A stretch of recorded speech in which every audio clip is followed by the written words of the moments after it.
Hey guys, this week on Talkin Tackle, we're out here on Pine Creek looking at a new rod from Cortland, the Competition Nymph series.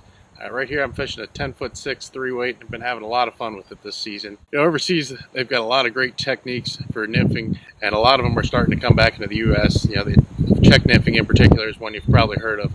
And this rod is designed perfectly for that.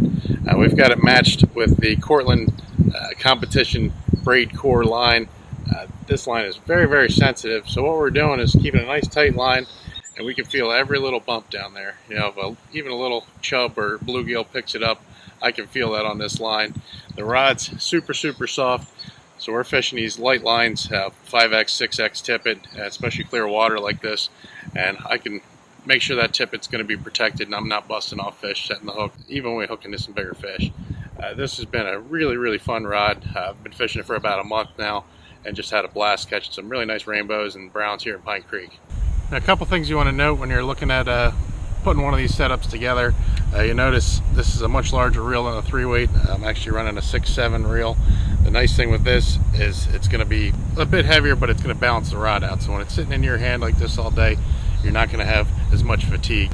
If you put a 3-weight reel on it or a smaller reel, what you're going to notice, the rod's going to be pretty tip heavy, and when you're out here nymphing all day, it's going to just wear down on your arm. So when you put a little bit heavier reel, it's going to balance it out, and it's going to be a lot more comfortable to fish all day. As far as leaders, I've rigged this up with one of Chris Fave's high-vis nymphing leaders. I really like Chris's stuff, and this high-vis nymphing leader matches up perfectly with this rod.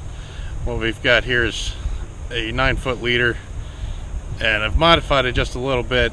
You notice down at the end here we've got a little tippet ring and about a foot of tippet, and here we've got a double surgeon's knot, leaving the tag in there, giving me a little dropper. Right now I've got a beta submerger on here, and we're going to fish out on the top.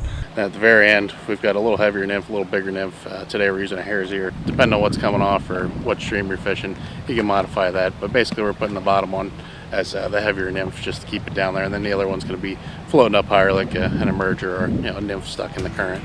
It might not be a trout, but the rod's sensitive enough to feel these little fish biting to them. And really that's all that matters when I get out here, catching some fish and having some fun. Hopefully you can get out there and do some fishing. We'll see you next week on Talkin Tackle.